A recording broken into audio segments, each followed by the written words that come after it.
网购一款电击手环，据说只要你不想起床，它就会电到你怀疑人生，真的这么厉害吗？兄弟们，今天给你们开箱一个非常牛皮的东西啊，电击手环就是说，如果你们想睡懒觉或者是不想起床的情况下，那么这个手环可以把你电的怀疑人生。充电线、说明书、备用表带，哇，你们看这个手环还是非常漂亮的啊。我们看这个手环的背面啊，有2个金属片，这2个金属片就是用来释放电机的。可以看啊，它这个充电的功能呢是这个磁吸的，有2个磁吸头，哎，直接就吸住了，然后呢就可以充电。这个呢是可以直接拆卸的啊，可以换表量。这个电击手环呢花了我300块啊，还是稍微有一点小贵的。而且这款电击手环它有一个特别的功能，那就是除了电击，它还可以驱蚊，它有一股非常非常浓的香味。接下来我们开机看一下。它上面有呢时间设置，还有电机设置，还有主动电机。这个主动电机呢，就是可以加减键同时按住啊，就可以主动电机10秒钟。这个时间设置呢，就是可以设置到你要起床的时间，然后可以进行这个电机强度设置，电机时长可以最多是30秒，然后电机的强度呢有5个强度。接下来呢，咱们测试一下这个主动电机啊，我们同时摁住加减键，给它来一个主动电机啊。哇，我有点怕呀！来，3、2、1，走！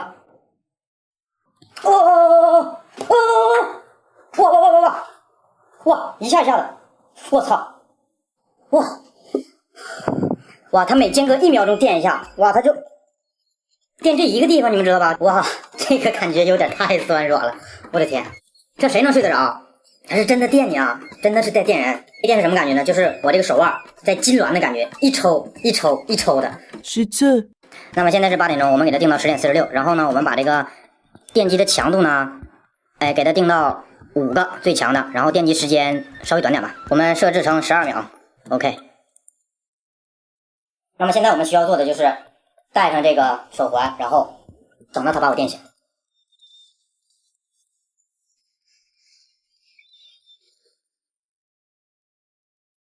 Later。我操！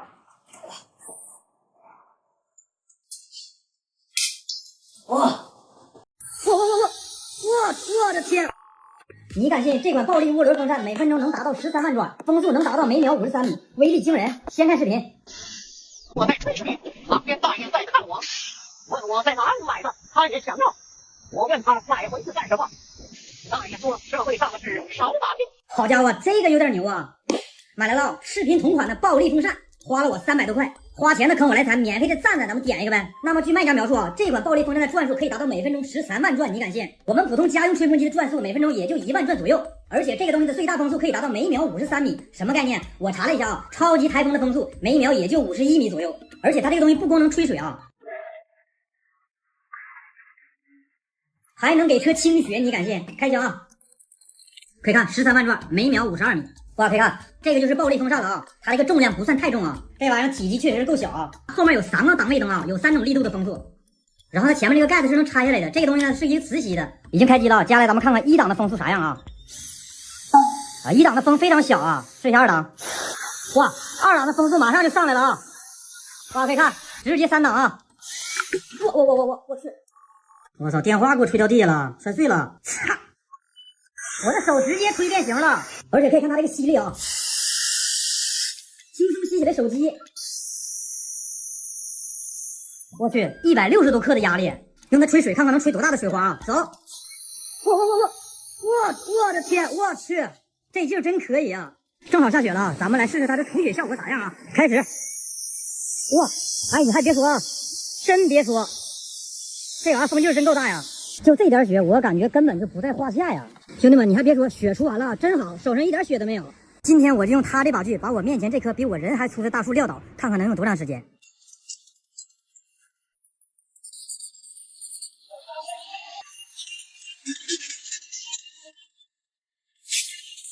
咱就说他那个锯真有他视频里面那么丝滑吗？我咋这么不相信呢？买来了视频同款的小手锯，价格呢还是比较便宜的啊。没打开的长度是30厘米，然后这有一个开关，一按，哎，这个锯就打开了啊。这个锯打开的长度是53厘米，可以看啊，它这个白色的地方呢是塑料，然后这个黑色的地方是橡胶，这样握着呢不容易打滑。然后它这个锯片呢有一层这个黑色的防锈漆，而且可以看啊，它这个锯片跟我们普通的锯片是不一样的，上面有好几个洞。据卖家说呢，这个洞是退气槽，有了这个洞就不容易卡锯，而且还送了一个备用的锯片。话不多说啊，接下来咱们就出去实测一下，看看有没有他视频里那么快啊。兄弟们，这道边有一棵大树啊，可以看，它比我的人还要粗啊。咱们看看这把锯多久能把这棵树给它撂倒啊？好像不行啊，这树砍完我不得进去吗？可以看啊，这个立交桥下有好多树啊，这些树估计是杨树啊，杨树的木头比一般的木头要硬啊，这好像也不行啊，这锯完也得进去啊。那么为了安全起见啊，咱们只能锯这个树根了啊。可以看这个树根比碗口还要粗啊，咱们看看它多久能把它锯下来啊？哇，我这个姿势有点不怎么好用劲儿啊。开始啊！哇，这几下就进去这么深了。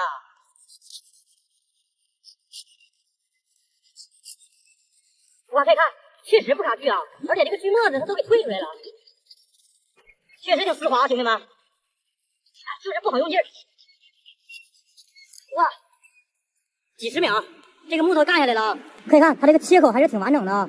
兄弟们，正好这有一个树根啊，这个位置好用力，咱们锯这个树根试一下啊。开始。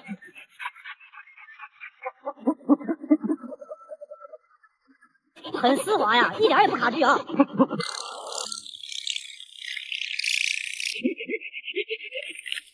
哇，兄弟们，耗时1分半。可以看这个比刚才那个木头粗多了，这把锯用来锯木头确实是挺丝滑的啊，和它宣传视频里面差不多啊。这个价格还送一把备用刀片，还要啥自行车啊？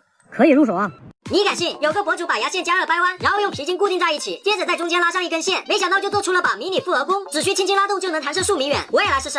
首先准备一盒不要钱的牙线，接下来不小心用打火机把线给它烧断 ，OK， 然后把牙线这个位置用火烤一下，软化了以后把这个口子给它推回来，让它变小一点。注意这个东西火不能太大啊，太大就烤焦了。然后咱们再烤一下这个位置，把这个头给它往后掰一下。接下来烤这个位置，把它烤成一个 Z 字形。OK， 牙线烤成这个样子就可以啊。然后第二根牙线也是相同的做法啊。最后把这2根牙线这样放到一起，用橡皮筋给它固定。可以看这个迷你复合弓基本上就完事儿了啊。最后呢，咱们在上面再给它挂一根皮筋啊 ，OK， 而且可以看中间还有一个射击口。接下来咱们试试这个威力怎么样啊？把这个棉签插里面啊，咱们看看它射程有多远啊！我去，直接射到电视这儿来了啊！这起码有个5、6米的距离。再来一记。你还别说啊，这小迷你弓箭力道还是挺大的啊。那么还有一种更简单的迷你弓箭的做法分享给你们啊，只需要把这2根牙线直接交叉过来，然后使劲一拉，然后把2根皮筋给它加长，继续把皮筋固定在牙线上。咱们试试这个手感啊。这个还不错啊，这个可以来回调节距离，但是我还是更喜欢这款啊，这个还原度更高，而且这个更稳定。假如你的学校要被拆了，而现在只有一个东西能阻止你的学校被拆，那就是你手机里的第3个表情包。那么它能够阻止你的学校被拆吗？看一下我的第3个表情包啊，我的是一个狗头，难道我要用狗来拯救学校吗？你们的是什么？你敢信我手里这把螺丝刀号称削铁如泥，真有这么厉害吗？先看视频。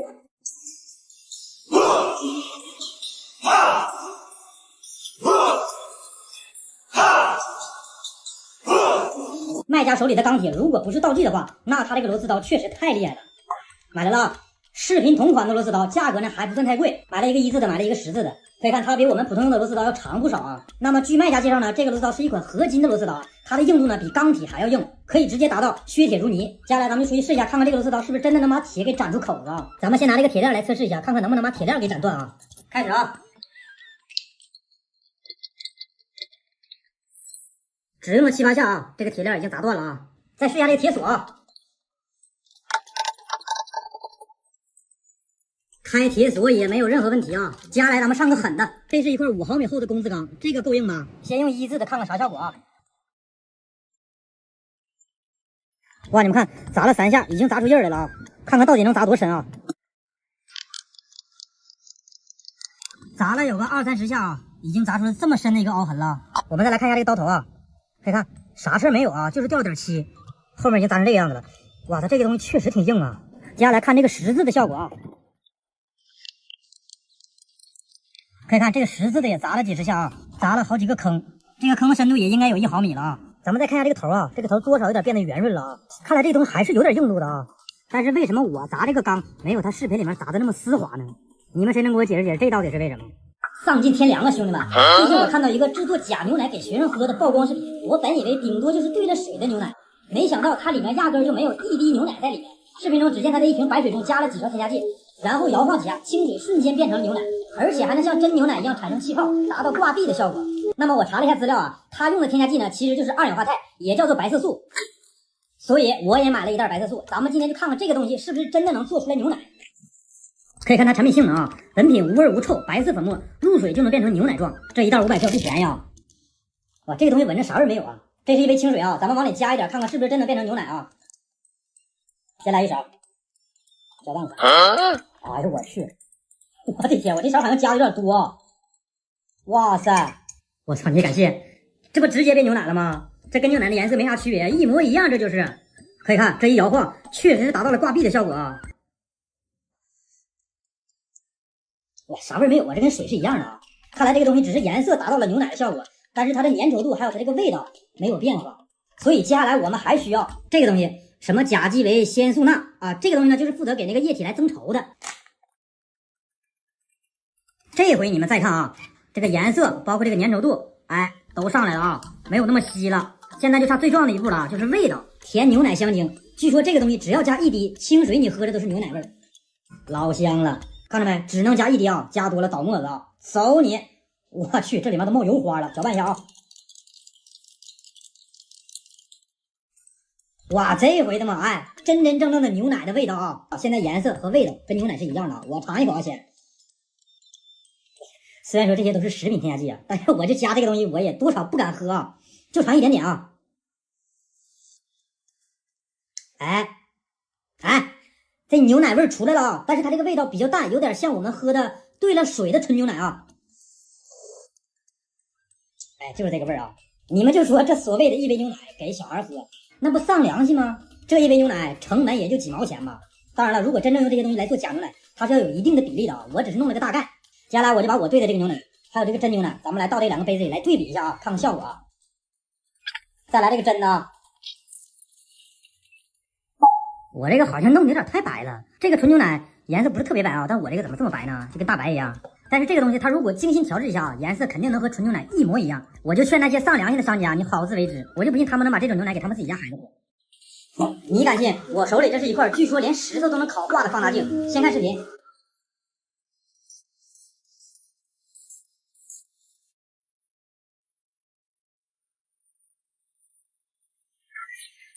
好家伙，这也太狠了吧！这个放大镜是我长这么大以来见过的最大的放大镜，而且也是价格最贵的，花了400块钱。咱们打开看看啥样啊？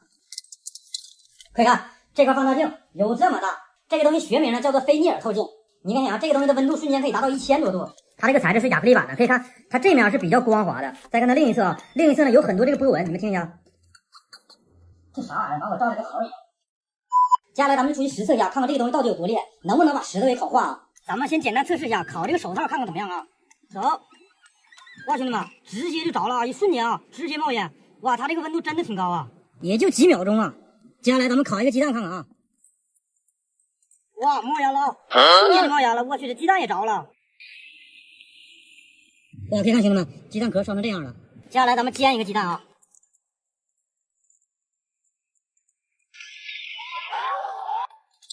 哇，鸡蛋都崩了，我去。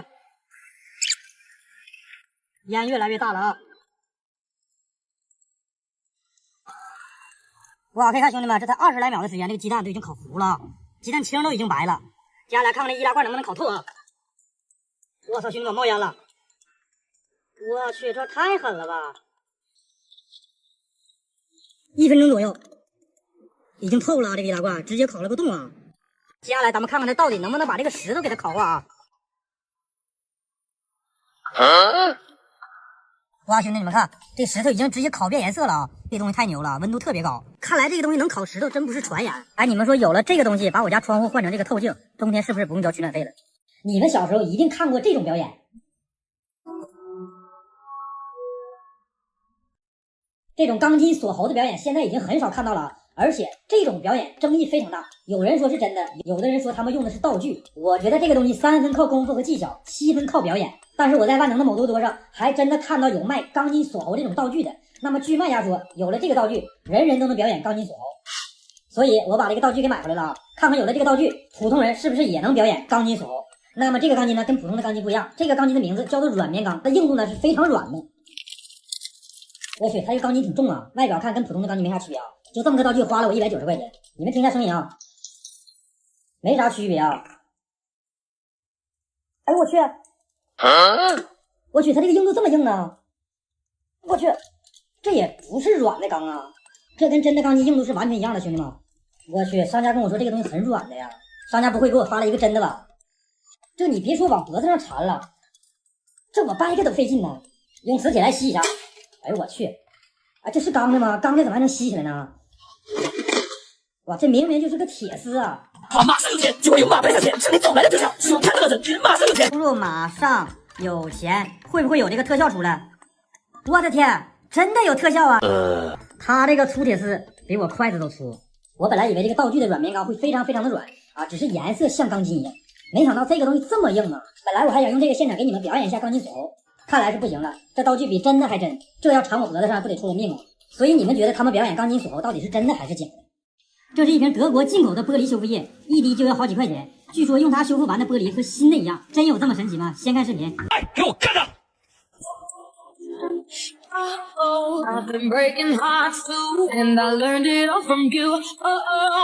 我去，这也太好使了吧！修复液刚涂抹上，它那个裂痕就直接消失了。这如果不是特效的话，那真是太神奇了。我也买来了视频同款的德国进口修复液啊，咱们看看是不是真有视频里面效果那么牛。可以看，就这么大一小瓶，这个价格可不便宜啊！这一滴我估计就得几块钱。然后上面写的全是英文啊，一个汉字都没有，看来确实是进口的啊。而且据商家承诺啊，这个东西可以100%的修复。那接下来我们就找一块玻璃来修复一下。这好玻璃也不能砸碎呀。用这个杯子啊，我们用这个杯子来做实验啊，咱们只需要给它摔出一个裂纹就行啊。走。哎呦我去，这杯子挺结实。这么结实吗？再高点啊。呀，完了，还好啊，这个杯底还能拼上，咱们就来修复这条痕迹啊。可以看滴上了以后，确实感觉这个裂纹变小了很多啊。接下来咱们只需要静等15分钟就行啊。再来修复一下这个镜子啊，本来也想砸个裂痕啊，结果也废了。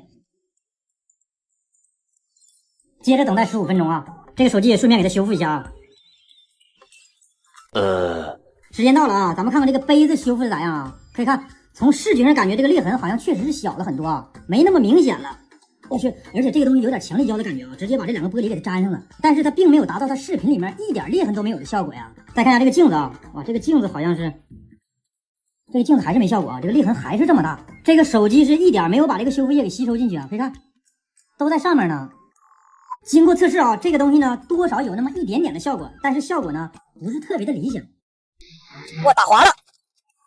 最近我在网上看到一个汽车博主做实验，他紧贴着每个车轮前面都放一块板砖，据说所有原地启动的2驱前驱车都过不去。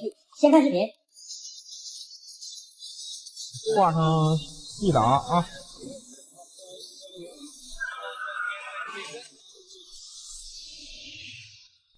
不行啊，不行，过不去啊！我觉得根本不可能啊！怎么说那也是一台汽车啊，小小的板砖怎么可能挡得住汽车？今天咱们就来打破这个谣言啊，出去实测一下，告诉他们2驱车不比4驱车差。咱们这个也是视频同款的2驱大狗啊，板砖已经准备好了啊，后轮给它放一块，前轮一块，后轮再一块，前轮再一块。OK 啊，4个轮胎4块板砖已经放完了啊。可以看啊，这个轮胎呢都已经紧贴在这个车轮上了啊。接下来咱们系上安全带，挂上 D 档，关掉空调，看看咱们这车能不能过去啊。走，我去，我打滑了。我去，刚才打滑了，再冲一把试试啊！哇，还是不行啊，还是过不去，继续冲，真的过不去，兄弟们！哎呦我去，我闻着这个轮胎都有一股糊巴味了，我的妈！这是我这车轮胎的颜色吗？这么狠吗？可以看这轮胎都给我磨坏了，这至少得磨损好几千公里啊！哎，那这是为啥呢？为啥4个轮胎放上4个砖头，这个车就过不去了呢？这回把后轮2个板砖拿下来，看看能不能过去啊！走。啊，后轮拿掉，轻松过来了啊！这回后轮放2块板砖，前轮的板砖拿掉，看看能不能过去啊？也没有问题。这回后轮放2块，前轮只放1块，看看能不能过去啊？哇，还是真过来了啊！那兄弟们，经过实测啊，2驱的前驱汽车在每个轮子上都放1块板砖的情况下，根本就过不来啊！你看，我就说它是假的吧。据说把纸巾涂上铅笔以后摩擦，纸巾就能燃烧起来，这是真的吗？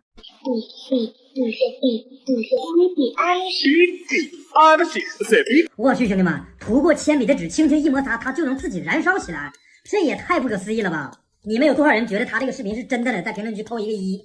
我觉得他这个视频肯定是特效。如果他这个视频要是真的，你们都可以在评论区喊我儿子，我挨个答应。纸已经准备好了，接下来咱们往上涂铅笔啊。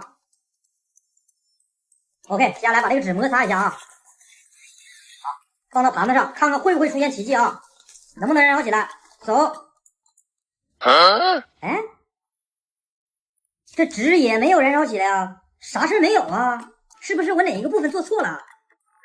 我感觉可能是我刚才那个铅笔涂的太少了啊，没有产生那个化学反应。这次咱们重新来，多涂一点铅笔啊。可以看啊，这回我几乎涂满了铅笔啊，然后咱们来给它摩擦一下啊。OK， 打开啊，接下来就是见证10个的机器，看看有没有问题啊。你看，我就说它是假的吧。我的天，直接烧了这么大个洞，这也太神奇了吧！这究竟是啥原理啊？我信你个鬼！你这个糟老头子坏的！我去，兄弟们，你们不会真的相信是这张纸自己燃烧起来的吧？其实根本不可能啊！我是事先在这个盘子里啊加了那么一点酒精，然后点燃以后，它那张纸才会燃烧起来。所以说营销号的视频不可信，不得了了，兄弟们！最近我看到有个老六把2块吸铁石固定在玩具车上，利用异性相吸的原理使小车自己开动了起来，直接变成磁动力小车。真有这么神奇吗？我也来试试。这如果要是真的，我就接受评论区点赞最高的惩罚。所以呢，我也准备了一块磁铁，还有一个铁片。磁铁和铁片，哎，也能达到异性相吸的原理。可以看啊，这车呢是没有任何动力的啊。接下来我们就把这个铁片给它先固定在这个车头的前面。OK， 这个铁片呢已经固定到这个车头上了。接下来咱们试试看看是不是真的会有动力啊。哎，车动了啊！哇，我去，它这个动力也太猛了吧！这要放到一起多快呀！那么最后一步呢，咱们就需要把这个磁铁固定在小车的前面这个位置啊。兄弟们，这台磁动力的小车已经做好了啊！接下来就是见证10个的奇迹，不要眨眼啊，看看这车自己能不能动起来。1、2、3，走！我去，真的出现动力了！我的妈，撒手啊！我没有碰它，可以看，哇，这个磁铁真的把车给带跑起来了！你们谁能给我解释这是啥原理啊？这难道就是传说的万有引力吗？我信你个鬼！你这个糟老头子坏的！我去，兄弟们，你们不会真的相信是这个磁铁把这个车给带走的吧？如果真是这样的话，那我左脚踩右脚起飞能上天。我只是把这个桌子垫高了而已，所以他就自己跑了。所以那些营销号的视频你们千万不要相信。卖家秀和买家秀杠上了，要不是我出面调和，估计都得打起来。先看一下卖家秀。别再用手包饺子了，用这个神器，1分钟能包200个，按下开关就能自动包饺子，包出来好看又好吃，真是家家必备啊！再看买家秀，居然还有80多万的点赞。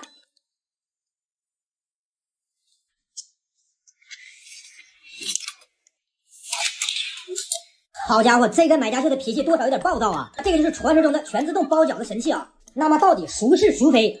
我们也来搞一台，看看到底是商家蒙冤还是买家大冤种。可以看这个英文啊，写的是全自动包饺子机。说明书、刷子、充电线、小勺。那么如果我要没猜错的话，这个应该就是全自动包饺子神器了啊！可以看它上面有手动模式，还有自动模式，只要轻轻按下这个，哎，这个就是手动模式啊！如果有饺子皮的话，现在已经成型了。这个自动模式按一下，它有10秒钟的倒计时啊！只要你手速够快，绝对可以包出一个完美的饺子。那么为了测试严谨一点呢，我直接在饺子店买的饺子皮啊，首先放上饺子皮啊，然后放饺子馅，手动模式啊。我操，这一半的馅都出去了，我们看它粘没粘上啊？一点它都没粘上啊！刚才可能是馅太多了，所以我们少放一点点。OK， 就这么多啊，走你！我操，这个不行啊，这饺子馅全干出去了，看看这个粘没粘上啊？这啥玩意儿啊！兄弟们，我有点逐渐暴躁了，这回我就放这么一点馅，我就不信它还包不上。我操，兄弟，你这是干啥呀？那给他不包了这回。自动模式连包10个看看啊。这8个饺子可以说是各有各的思想啊，大概成型的那有3个，这4个是完全没有成型，不知道为什么啊。可以看没有粘住啊，这个也是，所以有时间用这个东西还不如学学自己怎么包饺子，冤种机无疑。兄弟们，不会打台球人的福音来了啊！最近我在网上看到一款黑科技台球自瞄辅助眼镜，据商家介绍啊，戴上这款眼镜以后就能直接一杆清台。接下来是卖家戴上眼镜以后的效果。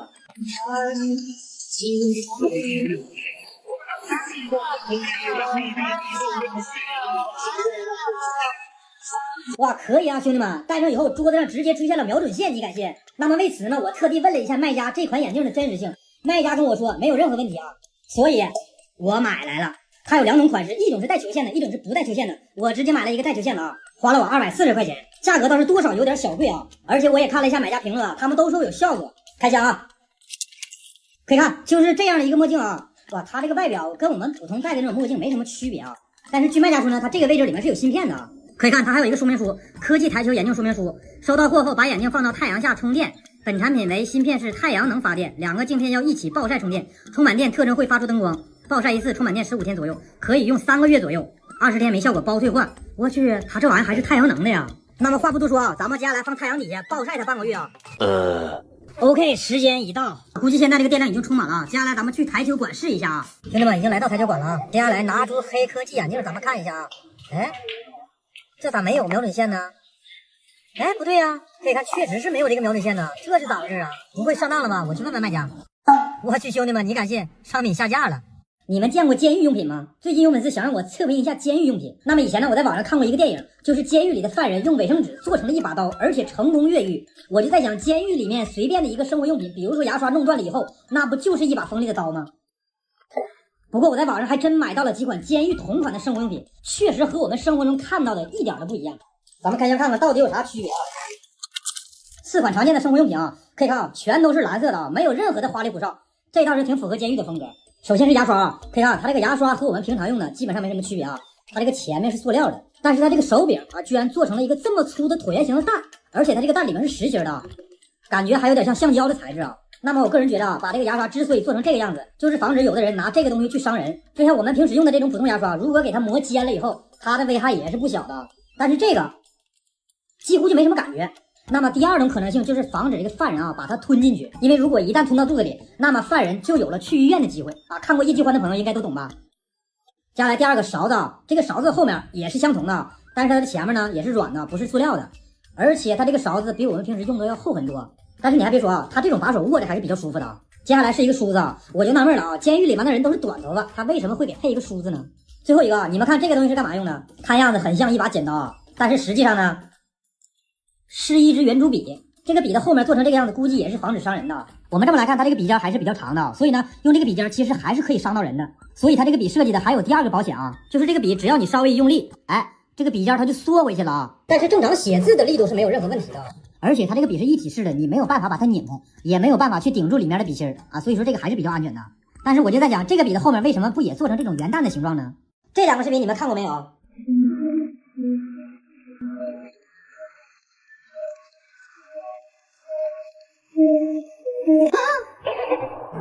火伤害了杯子，杯子缺乏水没有保护好它。水说，如果你心里装满了我，用此不会受伤。平平淡淡简单的幸福，不会再有糊涂。兄弟们，这是真的吗？把黄金放进盛满水的杯子里，水居然不会溢出来，还有用火去烧杯子，杯子里的水居然都不会洒出来。你们觉得这两个视频是真的还是假的？我觉得这两个视频肯定都是假的，但凡有一个是真的，我就给点赞的挨个叫爸爸。好嘞！接下来咱们先测试第一个视频，这是满满登登的一杯水啊。接下来就把我这个金项链放里面，你们觉得水会不会溢出来？觉得能溢出来的扣一个1，觉得不能溢出来的扣一个2。我觉得肯定能溢出来啊，毕竟金子也是有体积的。咱们试一下啊，走。哎呦，哎，好像是没溢出来。我的天，这么大一个金项链放里头，这水居然没出来，这么神奇吗？再往里放一个金戒指啊，我就不信水出不来。我的天，还没出来。接下来再放里一个戒指啊，我去，还没溢出来。再来一条金项链啊，我就不信了啊！我去，这太神奇了吧！再放一个金斧啊！我的天，再放一个金项链啊，我就不相信它不会溢出来。哎呦我去，放了这么多黄金，这个水居然还不溢出来，我家实在是没有黄金了。这些黄金按理说是应该有体积的呀，谁能给我解释解释？接下来把这个水杯给它点上啊，这个水肯定能洒出来。我去，可以看一会儿就洒出水了啊！哎呀，这边的水没出来呀！我去，兄弟们，看来他这个视频也是真的呀！可以看这个杯子烧到了水的边缘就不燃烧了，一滴水都没洒出来呀！那么看来这两个视频都是真的呀！你们谁能告诉我原理？兄弟们，鸡蛋已经准备好了，接下来咱们就放到水流里，看看鸡蛋是不是真的能在水流里悬浮起来啊！千万别眨眼啊！3、2、1，咱们撒手看看啊！我去！盘点奇葩生活小妙招，先看第一个。